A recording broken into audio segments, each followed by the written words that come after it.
Ternyata yang dibalik topeng itu adalah Fang Fengbei dan alasannya mencari Xiao Yao karena sedang terluka dan Xiao Yao memberi obat padanya dan bertanya siapa yang mengincarnya. Dan saat Fang Feng bilang Raja kelima dan ketujuh, Xiao Yao beranggapan kalau keluarga Fang Feng berlindung ke Raja kelima dan ketujuh dan apa yang telah dilakukannya sampai mereka mengejarnya. Mendengar itu Fang Fengbei hanya tersenyum. Xiao Yao menyuruhnya berbaring namun dia tidak bisa menjamin karena statusnya tidak berguna. Dan jika ada yang menggeledah secara paksa, dirinya juga tidak bisa apa-apa. Pengawal Yue Liang pergi kamar Qiang Xuan dan saat Sang melihatnya dia menghadangnya, namun pengawal itu tetap memaksa masuk dan menggeledahnya. Namun Sang mengatakan boleh saja menggeledah tapi kenapa juga menggeledah lemari. Pengawal itu tidak menghiraukannya dan juga ingin menggeledah tempat tidur Qiang Xuan. Namun saat itu Qiang Xuan terlihat seperti berpura-pura sedang kecanduan dan bahkan mengatakan cantik ke pengawal itu dan membuat Yue Liang tersenyum dan saat pengawal ingin memeriksa bajunya, Yue Liang menyuruh pengawalnya memeriksa di tempat lain.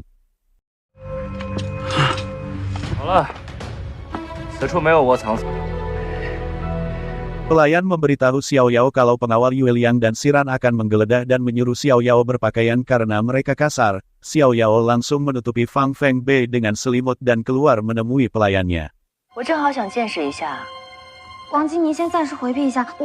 Sementara itu Ah Tang keluar dan pengawal itu memberitahu kalau ini perintah dan yang menghalangi akan dibunuh. Mendengar itu Ah Tang menghajar pengawal itu dengan energi rohnya. Ah Nian menyuruhnya untuk menghajarnya sampai mati. Xiao Yao menyuruh pelayannya untuk mengatakan ke Siran apa dirinya sudah ingin mati dan saat pelayannya mengatakan pesannya, Siran langsung masuk ke kamar Xiao Yao dan Xiao Yao berpikir kalau Siran tidak punya otak karena pelayan yang di depan itu energi rohnya tinggi namun dirinya tidak tahu. Siran mengira kalau pelayan itu adalah anak buah Xiao Yao namun Xiao Yao memberitahu kalau pelayan itu anak buah adiknya dan membuat Siran menyuruh pengawal menghentikannya. Namun Ah Nian tetap menyuruh Ah Tang menghajar mereka. Siran berpikir kalau Tuan Putri kedua Haoling datang ke Xian tapi Xiao Yao menutupinya.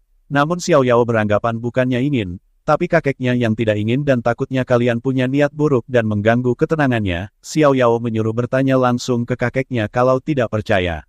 Xiao Yao menantang apa ingin menggeledah kamarnya dan Siran tidak mau dan berpamitan ke Xiao Yao. Siran menyuruh pengawalnya mundur dan langsung meminta maaf ke Ah Nian dan beralasan ada pembunuh jadi mengirim pasukan untuk melindungi dan Ah Nian tidak menjawab dan Ah Tang menutup pintunya. Xiao Yao melihat Fang Fengbei dan seharusnya obatnya berefek padanya dan melihat tangannya. Namun dia terkejut karena obat luka sebagus itu tidak berefek padanya dan bertanya siapa dirinya sebenarnya. Fang Fengbei membuka matanya dan mengatakan berharap dirinya siapa. Xiao Yao bilang terserah dirinya siapa dan saat ingin meninggalkannya, Fang Fengbei memegang tangannya dan membuat Xiao Yao yakin kalau Fang Fengbei adalah Xiang Liu. Fang Fengbei bilang kalau ingin menyembuhkan luka dan mau menghisap di lehernya namun Xiao Yao melarangnya dan menyuruh hisap di tangannya. Fang Fengbei ingin tahu alasannya dan Xiao Yao beralasan kalau dulu dirinya adalah pria dan terserah mau atau tidak karena ingin membantu mengobati lukanya. Fang Fengbei langsung menggigit tangannya dan Xiao Yao langsung menahan rasa sakit, kemudian Xiao Yao lemas. Melihat itu Fang Fengbei menghentikannya namun Xiao Yao menyuruhnya minum lebih banyak biar lukanya cepat sembuh dan tidak usah mengkhawatirkannya karena nanti akan minum nutrisi tapi Xiao Yao tiba-tiba langsung pingsan. Xiao Yao.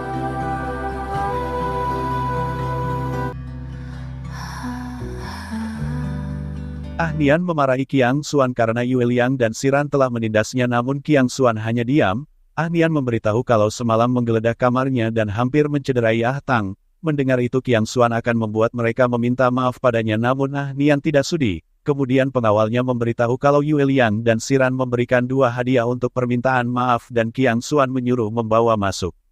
Ternyata hadiahnya 2 pelayan wanita dan mereka disuruh untuk melayani Qiang Xuan. Mendengar itu Qiang Xuan senang. Ah Nian mengatakan apa permasalahannya selesai karena ada wanita. Qiang Xuan bilang kalau sudah ada wanita cantik apa yang perlu dipermasalahkan. Mendengar itu Ah Nian menangis karena seperti bukan kakaknya dan mengancam akan pulang ke Haoling. Kakaknya tidak mempedulikannya dan membuat Ah Nian beneran pulang ke Haoling dan bilang tidak akan kembali lagi dan langsung meninggalkannya.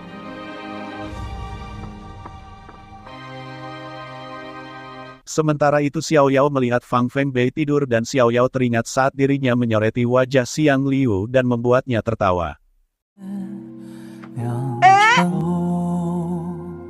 Xiao Yao mengingat kembali saat bersama Xiang Liu dan akhir-akhir ini dengan Fang Fengbei.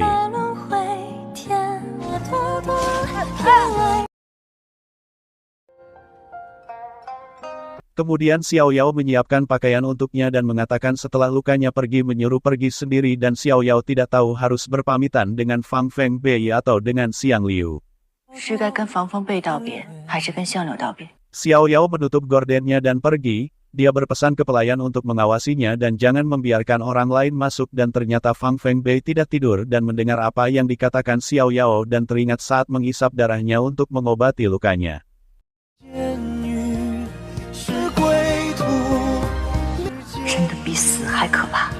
Keesokan harinya Xiao Yao kembali lagi dan mengatakan kalau banyak meramu racun dan ingin memberikan kepadanya namun saat membuka gordennya, Fang Fengbei sudah tidak ada di ranjangnya. Xiao Yao melamun dan Qiang Xuan bertanya apa yang dipikirkannya. Xiao Yao tersenyum dan bertanya keributan apa yang terjadi sebenarnya. Apa memang ada yang ingin membunuh paman dan Qiang Xuan menjelaskan kalau di kediamannya kehilangan peta dan takut kakeknya tahu. Jadi membuat kebohongan dengan menangkap pembunuh, Xiao Yao meminta untuk menyelidiki identitas Fang Fengbei karena menurutnya berbeda dengan Fang Fengying. Fang Fengbei sama sekali tidak mirip dengan keluarga Fang Feng. Mendengar itu Qiang Xuan akan memberitahunya saat sudah dapat informasinya.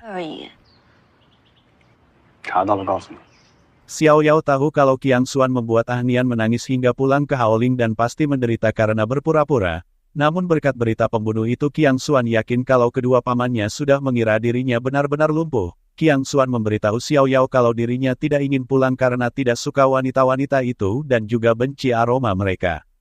Kemudian Qiang Xuan memberitahu kalau Jin Xuan orangnya, namun satunya lagi adalah mata-mata Yue Liang dan Siran, jadi tidak ingin ada keanehan dan Qiang Xuan berpamitan ke Xiao Yao mau pergi.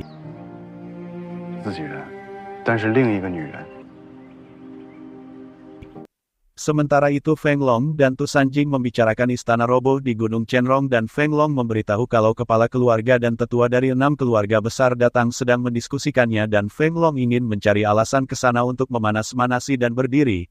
Namun Tu Sanjing mengatakan kalau dirinya keluarga Cishui dan masalah ini tidak boleh terburu-buru ditunjukkan.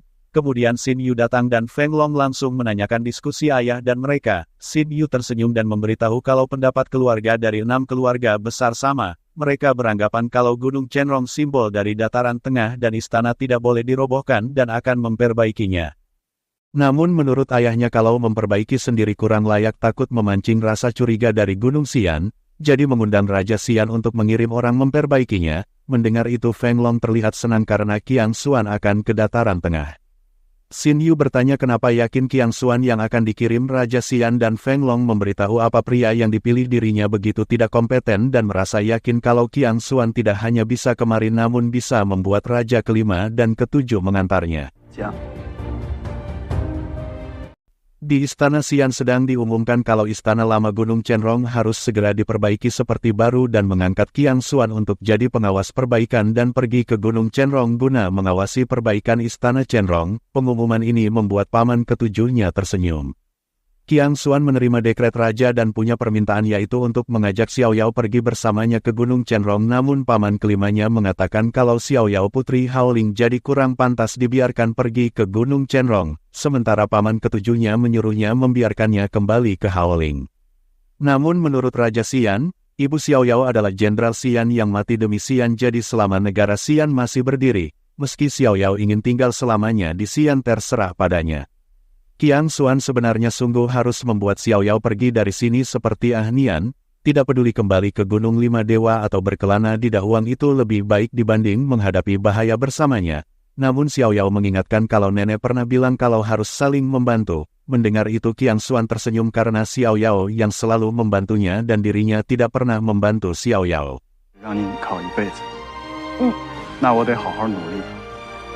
Xiao Yao memberitahu kenapa terburu-buru karena usia klan Dewa panjang jadi kelak Xiao Yao berencana untuk bergantung selamanya ke Qiang Xuan.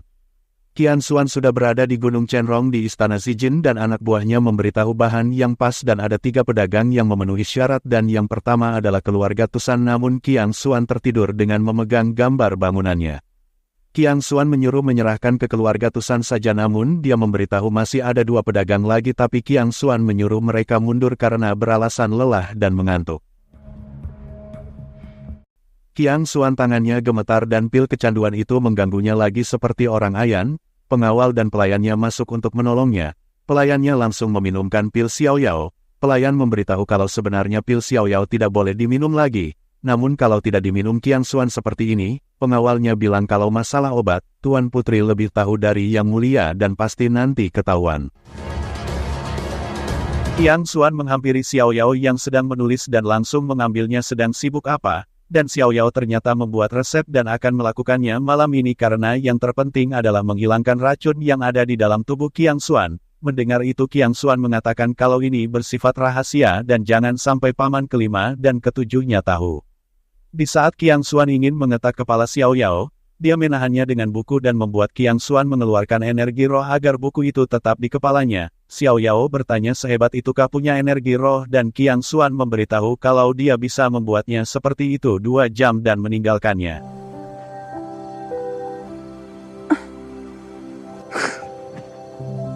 Saat malam hari pil kecanduan itu kambuh lagi dan Qiang Xuan terbangun merasakan sakit di dalam tubuhnya. Xiao Yao datang dan saat mendengar teriakannya Xiao Yao ingin masuk, namun pengawalnya berpesan kalau saat kambuh tidak ada boleh masuk karena takut menyakiti Tuan Putri. Tiba-tiba pelayannya datang dengan membawa tali naga dan ingin mengikatnya dengan ini jadi tidak akan menyakiti siapapun. Namun Xiao Yao menolaknya karena satu-satunya di dunia ini yang bisa mengikatnya adalah tekadnya sendiri dan Xiao Yao masuk ke kamarnya. Qiang Xuan seperti orang gila dan membenturkan kepalanya sendiri. Xiao Yao menahannya namun Qiang Xuan sudah di luar kesadaran bahkan mendorong Xiao Yao. Dan saat Qiang Xuan mencekik lehernya dan ingin memukulnya, Xiao Yao berteriak kalau dirinya adalah Xiao Yao dan membuat Qiang Xuan tidak jadi memukulnya.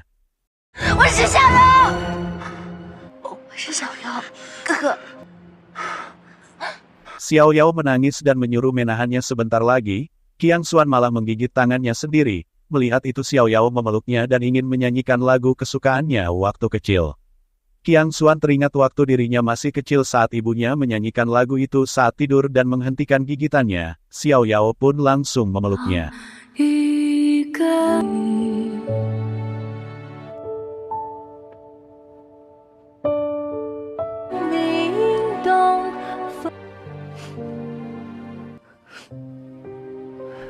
Keesokan harinya Qiang Xuan terbangun dan melihat Xiao Yao seharian menjaganya dan tidur dengan duduk. Qiang Xuan melihat wajahnya dan ingin mencium keningnya.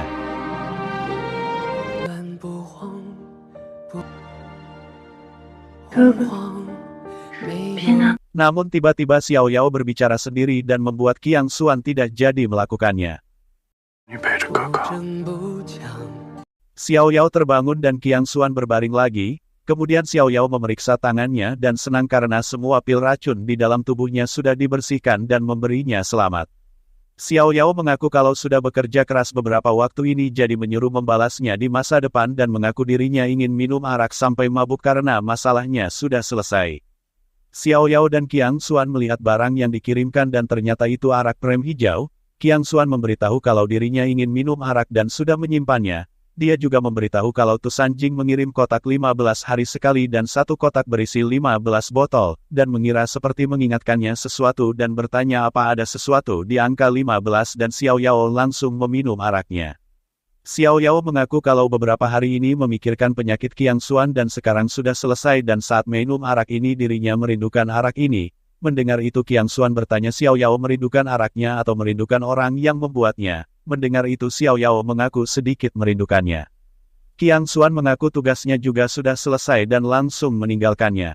Tusan Jing menunggu Xiao Yao di Bukit Gunung Chenrong dan Xiao Yao datang dengan tersenyum kepadanya.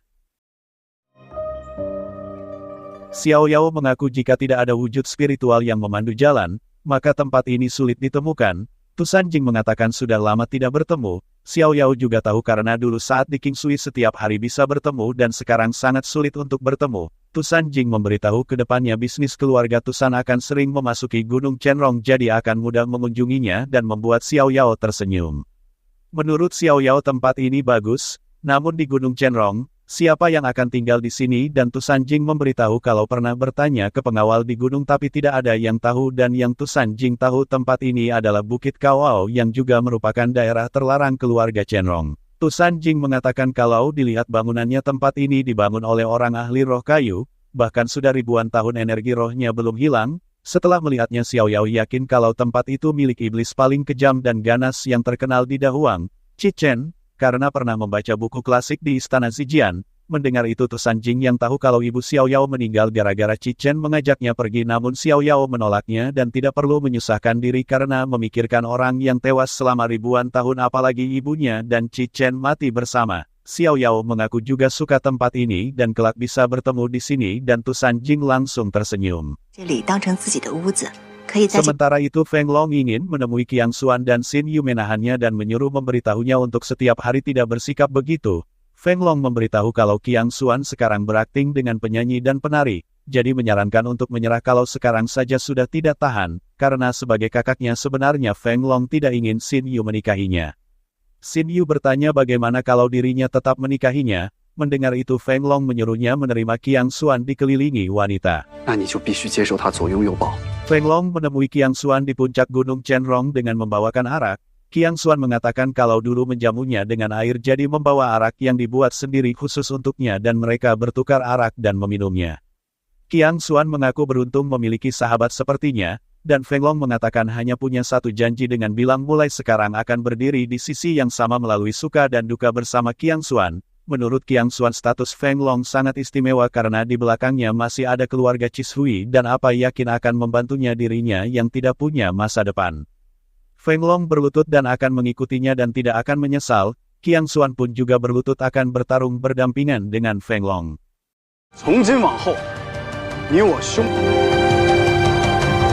Setelah Xiao Yao tahu kalau Tu San Hou merayu Lan Xiang, Xiao Yao bertanya kenapa tidak menyerang Tu San Hou. Mendengar itu Tu Sanjing memberitahu kalau sebelum neneknya memberitahu yang sebenarnya, Tu San Hou selalu bersikap baik dan menjaganya, dan pernah menjadi kakak terbaik di dunia ini selama 400 tahun. Tu Sanjing mengaku walaupun membunuhnya adalah cara yang paling aman tapi dia mengaku tidak ingin membunuhnya.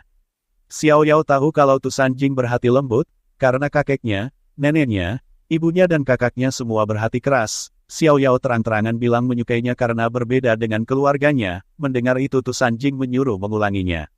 Xiao Yao mengulanginya namun bukan kata yang menyukainya jadi Tu Sanjing malu-malu bilang kalau kata yang menyukaimu. Mendengar itu Xiao Yao tahu dari dulu Tu Sanjing menyukainya dan kenapa dirinya yang malu dengan menggodanya untuk bilang ke kakak pasti akan membantunya.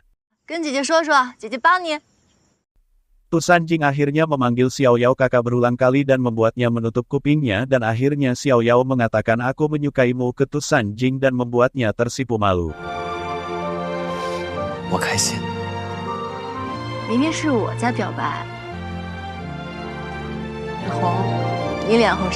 Qiang Xuan pulang dan menanyakan Tuan Putri dan pelayannya memberitahu kalau Tuan Putri keluar menemui teman dan belum kembali, dan Qiang Xuan menunggunya di dalam. Xiao Yao akhirnya pulang saat sudah larut dan bertanya ke Qiang Xuan kenapa belum istirahat dan Qiang Xuan membalikkan kata-katanya kalau dirinya juga belum istirahat. Xiao Yao mengaku kalau sudah lama tidak berjumpa dengan Tu Sanjing jadi mengobrol sampai lupa waktu dan memberikan sesuatu ke Qiang Xuan, namun Qiang Xuan tidak mempedulikannya dengan membaca buku. Xiao Yao menunjukkan ekor rubah yang ditempa menjadi senjata roh kalau hanya bisa berubah menjadi dirinya, dan jika menggunakan ini dalam waktu singkat, Jin Xuan tidak akan sadar kalau ini bukan dirinya. Melihat Qiang Xuan masih membaca buku, Xiao Yao mengambil bukunya namun Qiang Xuan menolaknya dengan melemparnya. Xiao Yao merayunya dan membuat Qiang Xuan melihat bonekanya dan tersenyum. Qiang Xuan memberitahu memang Tu Sanjing menemaninya bertahun-tahun saat di kota Qingshui, namun dia bukan Ye Shiki tapi Tu Sanjing calon kepala keluarga Tusan. Apalagi Qiang Xuan mendengar kalau nyonya besar kesehatannya memburuk. Dia ingin Jing kembali untuk menjabat kepala keluarga Tusan. Selain itu pernikahan dengan Fang Feng Yiying tidak mungkin mudah dibatalkan karena keluarga Fang Feng tidak akan melepaskan keluarga Tusan. Qiang Xuan menggenggam tangan Xiao Yao dan mengatakan semua ini tidak untuk membuatnya sedih, namun karena takut Tu Sanjing tidak pantas. Kemudian Qiang Xuan juga sudah mendapat apa yang diinginkannya dengan memberikannya dan mengaku sudah menyelidiki semua pengalaman Fang Feng Bei. Xiao Yao dan Qiang Xuan diundang ke acara perjamuan ulang tahun Feng Long dan Xin Yu yang menyambutnya. Menurut Xiao Yao pasti yang diundang dari keluarga besar di seluruh Dahuang, namun Xin Yu memberitahu kalau tidak ada orang luar di sini dan kalau dilihat, semua yang di sini adalah kerabat. Mendengar itu Xiao Yao bertanya kenapa mengundangnya dan Xin Yu menjelaskan kalau neneknya punya hubungan dengan keluarganya dari misanan orang tuanya juga misanan dari saudaranya dan membuat Xiao Yao pusing. Qiang Xuan tersenyum kalau memang ada hubungan kerabat dan Xin Yu mengantar ke dalam. Ternyata di dalam ada Fang Feng Yiying, Tusan Hou dan tentu saja Fang Feng Bei, sementara Tusan Jing dan Feng Long bermain catur. Dan saat Tusan Jing melihat Xiao Yao, dia langsung berdiri dan Feng Long menyambutnya. Xin Yu menyuruh kakaknya untuk mengajak Xiao Yao berkeliling ke taman namun Fang Feng Yiying menghampirinya dan memberitahu kalau ada yang ingin bertemu dengannya. Setelah melihat Fang Feng Bei, Xiao Yao bertanya kenapa ada di sini dan kebetulan ada yang ingin dibicarakan dan mengajaknya ikut dengannya keluar. Melihat itu Xin Yu terlihat kesal dengan Fang Feng Yiying dan membuat Fang Feng Yiying keluar beralasan mencari kakak keduanya. Xin Yu memarahi kakaknya karena tidak bertindak cepat dan kalau begini Xiao Yao akan direbut orang dan memberitahu kalau Feng Long menyukai Xiao Yao, namun selalu seperti orang bodoh jika bertemu dengannya dan meminta Qiang Xuan membantunya. Qiang Xuan melirik Tusan Jing dan mengatakan ke Feng Long hanya bisa membantu menciptakan kesempatan dan masalah perasaan Xiao Yao, tidak bisa mengaturnya. Mendengar itu Feng Long bilang itu sudah cukup, kemudian Xin Yu mengajaknya keluar sekalian mencari Xiao Yao.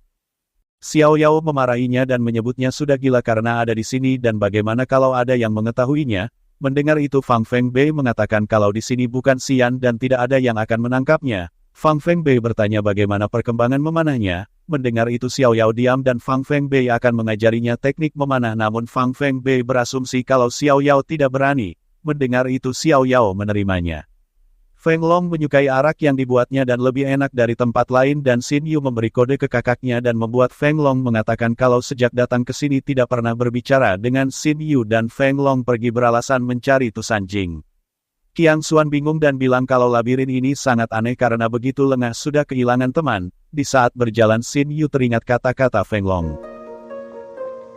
Karena tidak fokus membuat kakinya tergelincir dan kepalanya membentur batu. Melihat itu Qiang Xuan melihatnya dan menurutnya hanya merah dan tidak apa-apa hanya mengompresnya dengan es batu dan mengajaknya pulang namun Xin Yu langsung memeluk Qiang Xuan. Qiang Xuan memeluknya dan bertanya apa yang membuatnya sedih dan Xin Yu mengatakan karena dirinya, dan langsung menciumnya.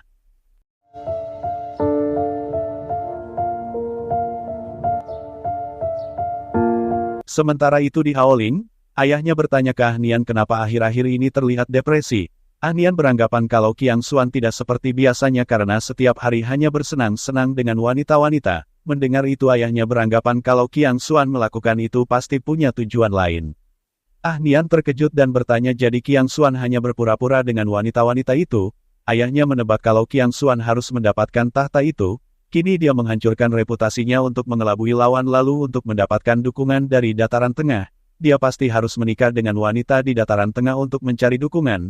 Ayahnya mengaku mengajarinya selama ratusan tahun agar bisa lebih baik darinya karena waktu itu menolak pernikahan dengan divisi Changhe. Alhasil saat 5 raja membuat keributan dan memberontak di Haoling, divisi 2 membantu mereka dan membuat kehancuran keluarga dan mengaku menyesal.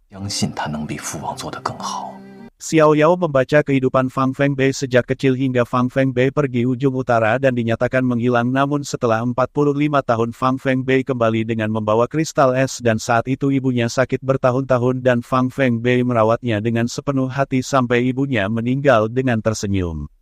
Xiao Yao menebak kalau Fang Feng Bei asli sudah tewas di ujung utara dan bertanya kenapa memilih Fang Feng Bei. Mendengar itu dia memberitahu kalau dirinya tidak memilihnya namun Fang Feng Bei asli yang memilihnya dan menceritakan ke Xiao Yao. Saat itu di wilayah ujung utara, Fang Feng Bei asli yang sedang sekarat, memegang kaki Xiang Liu untuk meminta bantuannya. Fang Feng Bei akan memberikan seluruh darah roh dan energi rohnya namun dengan syarat merawat ibunya sampai sisa hidupnya agar pergi dengan tenang. Xiang Liu kemudian menjadi Fang Feng Bei dan merawat ibunya dengan tulus sampai ibunya meninggal. Xiao Yao tidak menyangka karena siluman kepala 9 sepertinya rela menjadi seorang anak manusia dan kalau tahu sejak awal mungkin dirinya tidak akan mau, namun Xiang Liu memberitahu kalau dirinya yang beruntung dalam transaksi ini karena dirinya menetas dari telur dan tidak mempunyai orang tua. berkat menjadi Fang Fengbei dirinya memiliki seorang ibu, walaupun sakit dan lemah tapi cinta terhadap anaknya membuatnya tahu kasih sayang ibu dan anak. Xiao Yao bertanya apa wajahnya sama dengan Fang Fengbei dan Xiang Liu bilang tidak sama karena Fang Fengbei pergi saat remaja dan saat dewasa wajahnya terluka dan meminta tabib untuk memperbaikinya. Xiao Yao penasaran dengan wajah asli Xiang Liu. Xiao Yao bilang pernah dengar kalau Xiang Liu mempunyai 9 wajah asli dan 81 perwujudan. Xiang Liu melihat roh dan menyuruh Xiao Yao mendekat, namun Xiao Yao tidak mau. Xiao Yao mengulurkan lengannya dan menyuruh menggigitnya karena sama saja. Namun Xiang Liu menariknya dan memberitahu kalau ada yang mengintipnya dan ternyata itu Tusan Jing. Xiang Liu menyuruh Xiao Yao mengurusnya dengan beralasan ingin melihat hasil latihan memanahnya dengan mengeluarkan senjata dari tangannya. Saat Xiang Liu menunjukkan arahnya Xiao Yao langsung melemparnya namun Tusan Jing menangkap senjata itu dan membuat Xiao Yao terkejut. Xiao Yao bertanya apa baik-baik saja, tapi tangannya berdarah karena rela menangkapnya, dan Tusan Jing mengembalikan barang dengan melemparnya ke Xiang Liu. Saat Tusan Jing mendekat, Xiang Liu bertanya kenapa sendirian dan tidak bermain dengan adiknya. Xiao Yao yang melihat itu bilang kalau sedang mempermainkannya dan meninggalkannya dan saat Tusan Jing ingin mengejarnya, Xiang Liu mengatakan kalau melihat adiknya di sana sedang mencarinya. Xiao Yao bertanya kenapa mempermainkan orang jujur, dan menurut Tusan Jing lebih menarik mempermainkan Xiao Yao. Mendengar itu Xiao Yao menantangnya siapa ke depannya yang akan ditindas dan dipermainkan. Xiang Liu merasa Xiao Yao makin berani setelah menjadi Tuan Putri.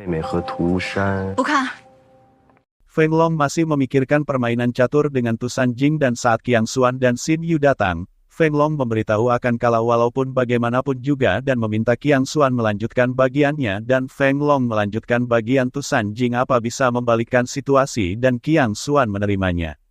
Tiba-tiba pelayan memberitahu kalau keluarga Zhan tidak enak badan jadi tuan pertama Fan mengantarnya pulang. Xin Yu bilang konon keluarga Zhan tidak akur dengan Qi Chen, jadi seluruh anggotanya dibantai Qi Chen dan hanya tinggal dia sendiri. Untung keluarga Fan menghargainya dan masih menjaganya. Menurut Feng Long walaupun Qi Chen jenderal utama Chenrong namun setelah dia tewas tidak ada keluarga di dataran tengah yang berduka, dan Xin Yu menambahkan siapa suruh dia kejam dan ganas hingga banyak membunuh orang. Tiba-tiba Xiang Liu yang menjadi Fang Fengbei mengatakan kalau di dunia ini boleh menyalahkan Qi Chen, namun keluarga Chenrong seharusnya tidak memarahinya. Xin Yu berdiri menghampirinya dan bertanya alasannya. Fang Fengbei menyuruh bertanya ke ayahnya, lihat Qi Chen yang bersalah ke keluarga Chenrong apa sebaliknya. Fang Feng Yiying datang dan bertanya ada apa. Xin Yu yang kesal menyuruh Fang Feng Yiying untuk menjaga kakaknya karena sebelum bertindak untuk mengingat statusnya. Karena tempat ini bukan untuk berbuat sesuka hati, namun Fang Feng Yiying mengatakan kalau bertahun-tahun tinggal di keluarga Tusan jadi tidak tahu urusan keluarga Fang Feng dan menyuruh mengurus sendiri. Xin Yu mengingatkan kalau belum menikah dengan keluarga Tusan jadi jangan bersikap seolah dirinya Nyonya Tusan dan saat ingin mengatainya Feng Long menghentikannya. Tusan Hou bertanya kenapa marah dan Xin Yu langsung meninggalkannya. Feng Long meminta maaf ke Tusan Jing karena adiknya dan juga meminta maaf ke Fang Feng Yiying. Sementara Xiao Yao yang hanya diam diberi makanan oleh Qiang Xuan dan saat memakannya mengaku manis dan Qiang Xuan menggandeng tangan Xiao Yao dan berpamitan pulang. Menurut Xiao Yao kalau hari ini adalah ulang tahun Feng Long dan Xin Yu apa pantas pergi begitu saja dan Qiang Xuan mengaku kalau reputasinya sudah hancur jadi semakin menyinggung orang akan membuat pamannya berpikir tenang dan memberitahu kalau dirinya adalah kakak yang baik jadi tidak ingin melihatnya tidak bahagia. Bagaimanapun juga salah satu dari kita harus bahagia. Xiao Yao bertanya ada apa dengannya. Qiang Xuan memberitahu kenapa memilih jalan ini dan mulai sekarang akan menjadi kakak yang baik dan akan menjaganya.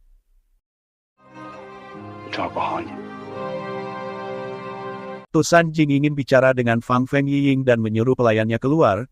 Tusan Jing mengingat kebaikannya dengan keluarga Tusan, namun pernikahan tidak bisa dipaksakan. Tusan Jing mengajak berhubungan seperti kakak adik, namun Fang Feng Yiying sibuk mengurusi keluarga Tusan bukan untuk menjadi adiknya. Menurut Tusan Jing pernikahan dilakukan oleh dua pihak yang saling suka dan memberitahu kalau dirinya menyukai orang lain dan meminta pengertiannya. Menurut Fang Feng Yiying ada dampak yang terjadi jika pernikahan dibatalkan dan Tusan Jing memberitahu kalau neneknya bisa mengangkatnya sebagai cucu angkat dan memilih calon pasangan yang cocok dengan status keluarga Tusan, dan juga akan memberikan mahar yang besar dan melindunginya selamanya, dan hanya membalas kebaikannya di masa depan dan Fang Feng Yiying meninggalkannya. Xiao Yao pergi makan bersama dengan Fang Fengbei dan menurutnya daging panggangnya tidak kalah dengan di Xi'an. Kemudian pelayan di sana menagih untuk membayarnya. Namun saat Fang Fengbei mau mengambil uang di bajunya, dia tidak membawa uang dan menyuruh datang lagi nanti. Tapi pelayan itu malah menyindirnya. Xiao Yao yang melihat itu mengeluarkan uang untuk membayarnya, namun Fang Fengbei melarangnya dan pelayan itu menyindirnya lagi hingga Fang Fengbei terlihat marah. Melihat itu Xiao Yao meminta acar lagi. 有钱真丈夫，没钱。你去再帮我上一盘腌菜，快点！冲胖子！ Fang Fengbei berdiri dan Xiao Yao menyuruhnya tenang dan duduk. Xiao Yao berpikir Fang Fengbei akan membunuh pelayan itu dan Fang Fengbei memberitahu kalau akan menggadaikan liontin gioknya dan membuat Xiao Yao tertawa. Fang Fengbei mengingatkan kalau membayar adalah urusan pria. 以后你少掺和。 Sementara itu di kediaman Tusan, Nenek Tusan Jing memberitahu kalau tanggal 1 3 bulan lagi adalah hari yang baik untuk pernikahan dan menyuruh menikah dengan Fang Feng Yiying yang sempat tertunda dan setelah menikah dengan Fang Feng Yiying akan membantunya menikah dengan orang yang disukai. Mendengar itu Tusan Jing sangat terkejut dan berpikir neneknya membohonginya. Menurut neneknya rumah keluarga Tusan sangat besar, jadi apa salahnya ditambah Yiying, namun Tusan Jing mengatakan kalau itu tidak mungkin. Neneknya memberitahu selama dirinya masih ada, Tusan Jing tidak boleh menikah dengan wanita lain. Tusan Jing langsung pergi dan neneknya bertanya mau kemana. Tusan Jing memberitahu kalau neneknya ingin Yiying tinggal di sini dan dirinya akan meninggalkan King Kui dan kedepannya akan menetap di Ziyi dan berpamitan dengan neneknya. Di Gunung Chenrong Qiang Xuan diberitahu kalau fondasi sudah dibangun dan bahan lainnya akan dikirim hari ini oleh keluarga Tusan. Tiba-tiba Tusan Jing datang dan membuat Qiang Xuan berpikir hal sekecil ini sampai mengantarnya sendiri. Tusan Jing mengaku kalau juga ingin bertemu dengannya. Tusan Jing ingin meminta bantuan untuk bertemu dengan Xiao Yao, namun menurutnya dirinya sudah tinggal di Gunung Chenrong, kenapa tidak mengirim surat sendiri, dan Tusan Jing mengaku sudah mengirimnya tapi Xiao Yao tidak membalasnya. Qiang Xuan memberitahu tidak bisa membantu masalah ini karena Xiao Yao sedang marah dan karena Tusan Jing melindungi Fang Feng Yiying sampai-sampai Feng Long meminta maaf. Tusan Jing beranggapan Yiying bekerja keras di keluarga Tusan jadi harus melindunginya. Mendengar itu Qiang Xuan memberitahu yang terpenting adalah tidak melihat adiknya sedih dan menyuruh tuntaskan masalahnya dengan Fang Feng Yiying baru membicarakan masalah lain. Fang Fengbei ingin menguji teknik memanah Xiao Yao dengan memetik bunga dan merubahnya menjadi burung. Fang Fengbei menyuruh Xiao Yao mengenainya, namun saat Xiao Yao mencobanya membidiknya, panahnya meleset. Fang Fengbei menyuruh tenangkan pikirannya dan menyuruh mencobanya lagi, dan di percobaan kedua Xiao Yao berhasil mengenainya. Fang Fengbei menyarankan mengganti busur yang baru untuk belajar teknik yang lebih tinggi. Mendengar itu Xiao Yao bertanya siapa yang akan membayar untuk busur barunya. Fang Fengbei meliriknya dan bilang kalau itu busurnya, jadi menyuruh membayar sendiri dan bertanya apa berharap dirinya yang membayarnya. Xiao Yao tertawa dan membuat Fang Fengbei melempar daun ke wajahnya. Mereka langsung pergi ke toko senjata untuk membeli busur dan sang pemilik bertanya busur apa yang dicarinya. Xiao Yao ingin busur yang bagus, uang tidaklah masalah. Mendengar itu pemilik menyuruh masuk ke dalam. Pemilik toko memberitahu kalau orang biasa tidak bisa ke sini dengan menunjukkan kalau busur ini kelas atas yang ditempa oleh keluarga Jintian. Tusan Jing menunggu Fang Feng Yiying karena diundang untuk perjamuan keluarga Liu dan Fang Feng memberitahu kalau keluarga Liu suka dengan pisau dan mencari ke toko senjata. Fang Fengbei mengambil busur dan menyuruh mencobanya. Xiao Yao bilang tidak bisa memakainya dan menurut Fang Fengbei postur tubuhnya yang salah dengan membantunya dari belakang. Tiba-tiba Tusan Jing dan Fang Feng Yiying juga ke sana dan Tusan Jing melihat Fang Fengbei mengajari Xiao Yao memanah. Xiao Yao senang karena bidikannya tepat, namun saat Fang Feng Yiying memanggil Fang Fengbei, Xiao Yao terkejut melihat Tusan Jing. Yiying ingin melihat busurnya dan mengatakan kalau buatan keluarga Jintian memang bagus dan cocok dengan harganya. Xiao Yao mendengar kalau teknik memanah Fang Feng Yiying sangatlah hebat dan ingin melihatnya. Mendengar itu Fang Feng Yiying langsung menunjukkan kebolehannya dan membuat Xiao Yao terkejut.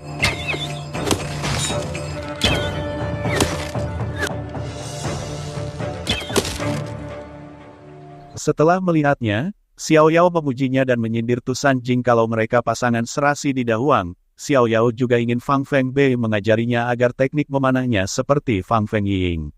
Di saat Yiying membayar pisau, Yiying menyuruh Tusan Jing untuk membayarkan juga busur Xiao Yao. Namun Tusan Jing terlihat tidak mau dan membuat Xiao Yao mengatakan kalau Tusan Jing yang membayarkan terlihat dia yang memberikan hadiah untukku dan memberi kode ke Fang Fengbei untuk membayarkannya. Fang Fengbei dengan terpaksa bilang kalau ini hadiah yang diberikannya dan memberikan uangnya. 多谢客官。 Tusan Jing memarahi Yi Ying bilang kalau kelak jangan mengatakan yang membuat orang salah paham. Sementara itu Fang Fengbei terlihat marah dan Xiao Yao meminta maaf. Bei menyuruh mengembalikan uangnya dan saat Xiao Yao mengembalikan uangnya, Bei memberikannya ke pengemis. Xiao Yao meminta maaf karena dirinya memanfaatkannya untuk membuat Tusan Jing marah dan bilang tidak akan mengulanginya lagi, namun Bei tidak mendengarkannya. Energi roh milik Tusan Jing berbentuk kucing berada di tempat Xiao Yao, namun Xiao Yao bilang kalau hatinya tidak lembut seperti Tusan Jing. Jadi percuma dirinya tidak akan datang menemui Tusan Jing dan saat Qiang Xuan melihatnya, dia mengikatnya dengan energi roh dan Xiao Yao bilang kalau yang menyebalkan bukan dia tapi pemiliknya. Qiang Xuan ingin memakan makanan buatan Xiao Yao, namun Xiao Yao melarangnya karena ini racun. 自己因为防风异应在意你。 Keesokan harinya Fang Fengbei bersama Xiao Yao menonton tarian dan Xiao Yao memberikan sesuatu dan saat dibuka ternyata itu racun untuk Fang Fengbei dan dia memakannya dengan lahap. Xiao Yao menyuruhnya pelan-pelan dan menanyakan apa sudah tidak marah lagi dan memberitahu di dunia ini hanya dirinya yang bisa membuat racun menjadi makanan enak. Fang Fengbei juga mengatakan kalau di dunia ini hanya dirinya yang bisa menikmati keterampilannya memasak dan Xiao Yao tersenyum. Xiao Yao bertanya apa bisa mengajari teknik memanah lagi dan Fang Fengbei menyuruhnya menunggu beberapa hari lagi. Mendengar itu Xiao Yao berpikir kalau Fang Fengbei akan kembali ke Qingsui dan berharap kalau menjadi Fang Fengbei selamanya. Fang Fengbei hanya diam dan meninggalkannya.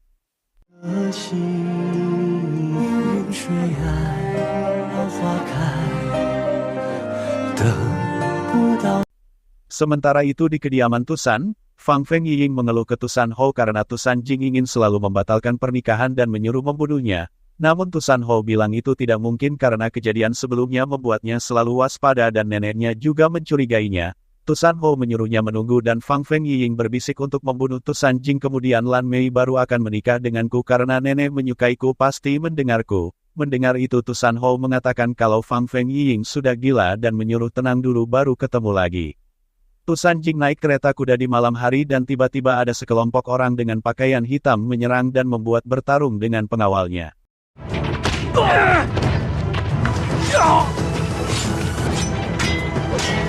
Merasa ada keributan, Tusan Jing memeriksa dengan membuka pintu namun dia langsung diserang dan membuat menutupnya kembali. Tapi tiba-tiba dua tombak menancap ke kereta kuda dan salah satu tombak menancap ke dadanya. Xiao Yao mengusir energi roh Tusan Jing dan mengancamnya akan mengikatnya. Tiba-tiba Qiang Xuan memberitahu kalau Tusan Jing ikut dalam perjamuan dan saat pulang disergap dan diserang oleh sekelompok orang dan terluka parah dan meminta Feng Long untuk melihatnya. Namun Xiao Yao langsung pergi. Qiang Xuan menyuruhnya menunggu Feng Long tapi Xiao Yao bilang akan ke Gunung Chenrong. Ternyata Tusan Jing berada di sana dan Xiao Yao langsung memeluknya dan saat ada uap air di wajahnya Xiao Yao berpikir kalau dari kemarin ada di sini dan Tusan Jing memang menunggunya dari kemarin karena tidak kunjung datang. Mendengar itu Qiang Xuan berpikir kalau yang terluka adalah boneka wayangnya. Xiao Yao meminta waktu untuk mengobrol dengan Tusan Jing dan Qiang Xuan pulang dan akan menjemputnya nanti. Xiao Yao mengaku tidak menemuinya bukan karena sudah memilih orang lain di hatinya atau memutuskan hubungannya dengannya, namun karena merasa tidak senang dan tahu Tusan Jing punya kesulitan tapi tetap tidak senang. Tusan Jing memberitahu kalau awalnya neneknya setuju membatalkan pernikahan, namun sekarang neneknya menyetujui menikah dengan wanita yang disukai namun harus menikah dengan Fang Fengying dulu. Mendengar itu Xiao Yao kesal dan Tusan Jing langsung memeluknya dari belakang dan meminta waktu sebentar untuk mengatasinya. 对不起。 Xiao Yao mengaku jika yang dikenal dari awal Tusan Jing sudah memutuskan hubungan dengannya namun dirinya adalah Ye Shiki jadi akan menunggunya selama 15 tahun asalkan belum menikah dan Tusan Jing langsung meminta maaf. Xiao Yao menyuruhnya berhati-hati karena orang yang berani berniat menyerangnya di kota Zi berarti ingin membunuhnya dan mengingatkan harus bersikap kejam saat waktunya. Sementara di kediaman Tusan boneka wayang Tusan Jing yang terluka parah sedang berbaring dan neneknya menyuruh merahasiakan keadaan Tusan Jing. Fang Feng Yiying mengatakan ke Tusan Hou apa dirinya sekarang bisa memanggilnya kepala keluarga Tusan, namun Tusan Hou sudah tahu kalau yang berbaring di sana adalah boneka wayang Tusan Jing dan pelayannya tidak sengaja melihat mereka. Keesokan harinya Tusan Jing pulang dan neneknya senang dirinya baik-baik saja dan akan menghukum berat pelakunya setelah menemukannya. Feng Long dan Qiang Xuan bertemu dan sudah menebak kalau pelakunya adalah Tusan Hou. Namun menurut Feng Long serangan terang-terangan kali ini sangatlah buruk dan tidak seperti Tusan Hou dan saat Qiang Xuan pergi. Feng Long mengatakan kalau ingin meminta bantuannya karena sudah mengajak Xiao Yao namun dia selalu menolaknya. Mendengar itu Qiang Xuan akan membantunya bertemu dengannya. 但是他最终的心意， Qiang Xuan ingin tahu kenapa setiap Feng Long mengajak bertemu dirinya selalu menolak. Xiao Yao menebak kalau Qiang Xuan ingin menikahkannya dengan Feng Long dan Xiao Yao bilang tidak akan mungkin. Menurut Qiang Xuan Tusan Jing memiliki ikatan pernikahan, Fang Feng Bei tidak serius dan menurutnya Feng Long berkemampuan dan dari keluarga baik mengapa tidak mungkin. Qiang Xuan menyuruh untuk bergaul dengannya namun juga tidak berharap menikah dengannya dan untuk saat ini masih memerlukan bantuannya jadi di saat dia meminta bantuannya, Qiang Xuan tidak bisa mengatakan tidak untuknya. Qiang Xuan mengaku kalau sekarang sedang melatih tentara di Gunung Chenrong dan membentuk pasukan sendiri. Mendengar itu Xiao Yao beranggapan kalau itu dosa besar dan kalau sampai kakek tahu hukumannya pembantaian keluarga. Menurut Qiang Xuan di puncak Shaoyun hanya ada mereka berdua. Xiao Yao mengaku kalau dirinya putri Haoling dan tidak akan menyalahkannya namun dirinya takut nanti apa yang terjadi dengan Qiang Xuan. Qiang Xuan mengaku sudah muak dengan penderitaan selama ini dan akan membuat pasukannya sendiri. Mendengar itu Xiao Yao dengan memegang tangannya sendiri akan bertemu dengan Feng Long. Qiang Xuan mengaku masih membutuhkan bantuan Feng Long untuk saat ini dan meyakinkan lagi kalau di dunia ini masih banyak pria yang lebih baik dari Tusan Jing. Mendengar itu Xiao Yao tidak terima Qiang Xuan mengungkit Tusan Jing dan berjanji akan menganggap teman ke Feng Long dan akan memperlakukannya dengan tulus. 我会努力把风龙看作朋友。 Keesokan harinya Xiao Yao datang sendiri ke kediaman Chenrong dan membuat Xin Yu senang bisa menemaninya karena biasanya kakak dan orang tuanya tidak ada di rumah. Feng Long yang mengetahui Xiao Yao datang memberitahu kalau sudah menyiapkan hadiah untuknya. Mendengar itu Xin Yu terkejut karena tidak tahu kalau menyiapkan hadiah dan menyuruh mengeluarkannya. Feng Long menyuruh pelayan mengeluarkannya dan saat Xiao Yao melihatnya ternyata itu adalah 2 keranjang melon giok dan membuat Xiao Yao tersenyum. Feng Long tahu Xiao Yao suka memakannya dan akan memberikannya lagi kalau masih kurang namun Xin Yu mengatainya dungu. 汉子，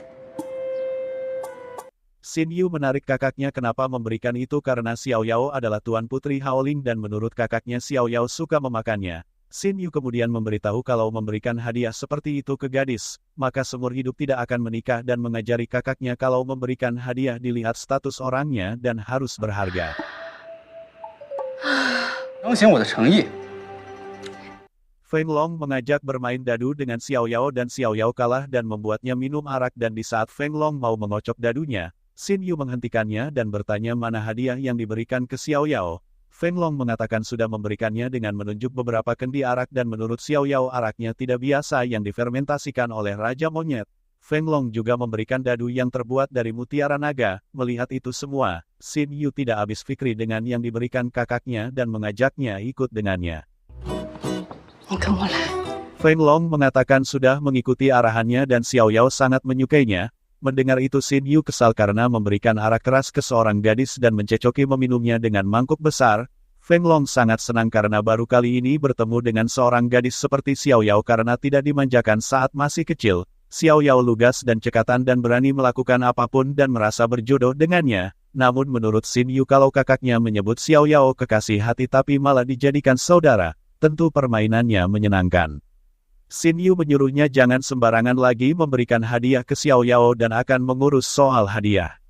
Xin Yu kemudian mengajak Xiao Yao ke tempat rias yang sudah disediakannya namun saat melihatnya Xiao Yao mengaku tidak bisa memakainya, dan Xin Yu akan mengajarkannya dan menyuruh memilihnya. 你快试试吧。 Xiao Yao sedang meramu obat dan saat Xin Yu datang dia memberikannya ke Xin Yu dan menjelaskan pil ini digunakan saat mandi dengan mencampurnya di air dan akan membuat kulit putih dan harum dan mengaku hanya membalas kebaikannya karena memberi banyak hadiah. Mendengar itu Xin Yu senang.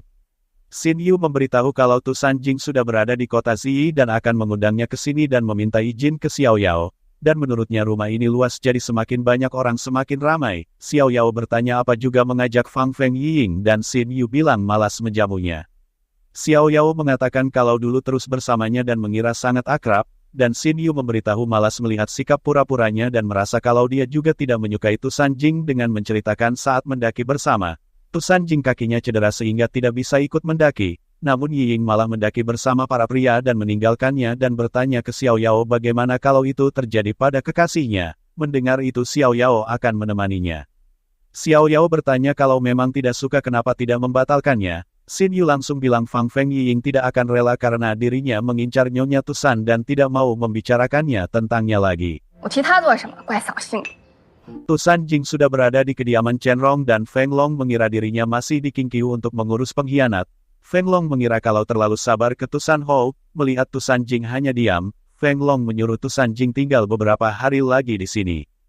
Feng Long menyuruh Tu Sanjing untuk tidak gugup dan memberitahu kalau Xiao Yao agak dingin dan susah didekati namun begitu akrab, dia lebih menyenangkan dari pria, sangat seru diajak berteman. Xiao Yao dan Xin Yu datang dan Xiao Yao langsung memberi salam ke Tu Sanjing, melihat itu Xin Yu menyuruhnya jangan sungkan karena tidak ada orang luar di sini. Kemudian mereka bersulang. Feng Long mengajak Xiao Yao bersulang dan Xin Yu yang kesal melihat kelakuan kakaknya bilang kalau Xiao Yao bukan saudaranya, tapi Feng Long malah bilang walaupun Xiao Yao bukan saudaranya tapi sudah melebihi saudara dan membuat Xin Yu pusing.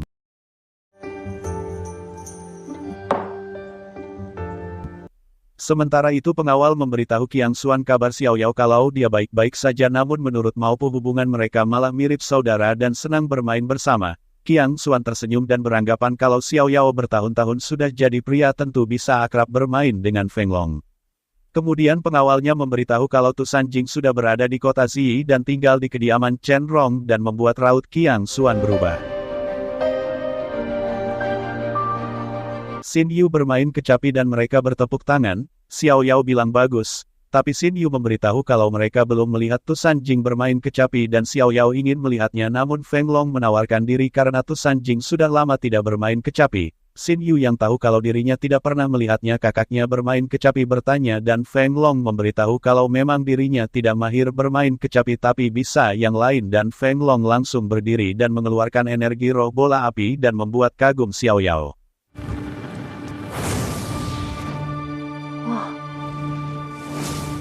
Tapi tiba-tiba bola api itu dibuat pertunjukan sirkus. Melihat itu Xiao Yao tidak kuat menahan tawa dan Xin Yu jadi malu. Di saat Xiao Yao mau minum, Tu Sanjing melarangnya dan bertanya minum arak karena senang atau sedih. Xiao Yao menjawab senang tapi juga sedih. Feng Long bertanya ke Xiao Yao apa suka kembang api dengan melempar ke arahnya agar dia menangkapnya. Melihat itu Tu Sanjing mengeluarkan energi rohnya untuk menghancurkan dan membuat kembang api. Kesempatan itu digunakan Xiao Yao untuk mencium Tu Sanjing karena tertutup kembang api dan membuat Xin Yu dan Feng Long tidak bisa melihat.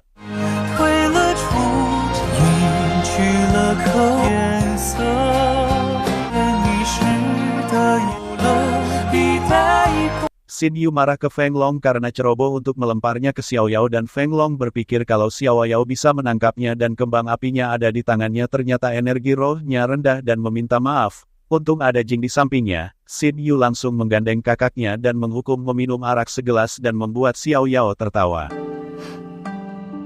Setelah beberapa kali minum, Xin Yu menyuruh Xiao Yao menunjukkan keterampilan seni namun Xiao Yao tidak suka keterampilan seni dan ingin menyanyikan lagu rakyat untuk mereka sambil menari.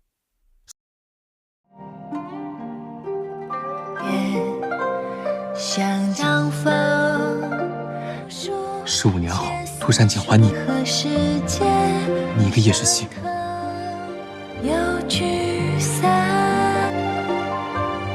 Sementara itu Xiang Liu dihadang oleh sekelompok orang dan membuatnya menghadapinya sendirian.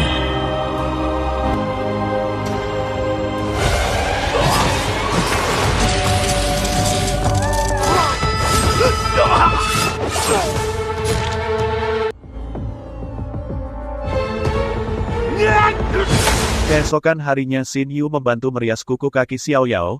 Kemudian Xiao Yao bertanya kemarin dirinya bermain kecapi sangat bagus tapi kenapa masih kagum kalau Tu Sanjing bermain kecapi. Mendengar itu Xin Yu menjelaskan kalau satu lantunan kecapi Tu Sanjing bisa membuat kagum semua orang. Dibandingkan dengan permainan kecapi Tu Sanjing, Permainannya tidak ada apa-apanya dan tidak ada yang bisa mengunggulinya termasuk kakaknya. Dulu Tu Sanjing adalah sosok yang sempurna namun beberapa tahun yang lalu dirinya menghilang dan saat kembali sudah kehilangan sentuhan permainan kecapinya dan tubuhnya penuh luka bisa dibilang energi rohnya berkurang setengah. Xiao Yao ingin meminta Tu Sanjing untuk mengajarinya kecapi dan Xin Yu meragukan apa Tu Sanjing setuju mengajarinya dan Xiao Yao akan mencobanya. 如果他看到我的诚心， Feng Long melihat Tu Sanjing memegang buku sambil melamun namun saat Feng Long mau mengambilnya, Tu Sanjing menghindar dan Feng Long tahu kalau Tu Sanjing tidak melamun. Feng Long ingin meminta pendapat ke Tu Sanjing dengan bertanya apa sebenarnya Xiao Yao menyukainya atau tidak. Mendengar itu Tu Sanjing mengambil buku dan Feng Long mengambilnya lagi untuk memberikan jawaban dan menyelesaikan kebingungannya. Tu Sanjing bertanya apa ingin mendapat jawaban jujur dan langsung mengatakan tidak suka. Feng Long merasa caranya salah karena Xin Yu memarahinya dan mengatainya dungu dan bertanya bagaimana membuat Xiao Yao menyukainya karena dirinya bersikap hormat kepadanya, apa harus menggantinya dengan proaktif dan antusias karena wanita yang keras harus ditaklukkan oleh pria antusias. Mendengar itu Tu Sanjing langsung melarangnya dan menyuruh terus bersikap hormat saja kepadanya. Feng Long bilang urusannya sudah selesai dan ingin berpamitan dengannya. Tu Sanjing kemudian beralasan ingin jalan-jalan dan meninggalkan Feng Long duluan. Di saat Xiao Yao mengingat kata-kata Xin Yu dan tidak sependapat dengan Xin Yu kalau Tu Sanjing tidak perlu dikasihani, karena meskipun sinar bulan ditutupi awan tapi terangnya akan selalu ada, energi roh kucing milik Tu Sanjing mendengarnya dan memberitahunya ke Tu Sanjing dan membuatnya tersenyum. 清辉常在。 Sementara itu di Gunung Chenrong, Qiang Xuan memanggil pengawalnya untuk memberikan informasi di kediaman Chenrong dan menurutnya saat itu mereka bersenang-senang dengan minum arak dan setelah selesai kemudian pulang, namun tidak tahu secara detail. 半夜才清醒而归。 Qiang Xuan menemani Xin Yu di pinggir sungai dan Xin Yu meminta pendapat Qiang Xuan tentang warna kukunya karena sangat sulit diracik, dan mengaku juga mengolesi sama dengan punya Xiao Yao dan Qiang Xuan hanya tersenyum. Xin Yu memberitahu saat perjamuan Tu Sanjing 2 hari yang lalu, Xiao Yao menyanyi lagu rakyat dan ingin menyanyikan juga ke Qiang Xuan. Setelah mendengarnya Qiang Xuan terlihat sedih dan langsung pergi dengan beralasan banyak pekerjaan karena Tuan Chenrong mementingkan istana Gunung Chenrong jadi tidak mau mengecewakannya. 陈荣大人很看重陈 Xiao Yao bertemu Tu Sanjing di kediaman Chenrong dan Xiao Yao mencari akal dengan meminta Jing Ye untuk mengajari menyeduh teh dan membuat mereka bisa berdua. Xiao Yao bertanya kenapa tidak mencarinya karena sama-sama berada di kediaman Chenrong, dan Tu Sanjing mengaku sudah mencarinya. Xiao Yao sudah berbicara dengan Xin Yu kalau akan memintanya untuk mengajari bermain kecapi jadi bisa bertemu dengannya setiap hari dan bilang kalau caranya cerdas. Saat berada di dalam Xiao Yao menyuruh Tu Sanjing duduk dan membuka kakinya, Xiao Yao pernah bilang saat menjadi Xiao Liu kakinya tidak dapat disembuhkan karena obatnya tidak ada yang pas. Sekarang sudah berbeda dengan memakai obat dewa dan pergi mencarinya. Tu Sanjing bertanya apa dirinya keberatan. Mendengar itu Xiao Yao langsung mencium kakinya.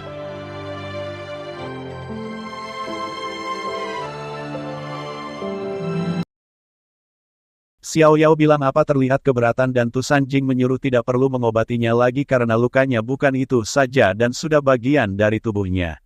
Tu Sanjing memegang pundaknya selama bersedia melihatnya. Apapun yang dikatakan orang lain tidak akan sakit hati. Mendengar itu Xiao Yao tersenyum kemudian Tu Sanjing bertanya di bibirnya ada apa dan saat Xiao Yao bilang prona, Tu Sanjing langsung menciumnya.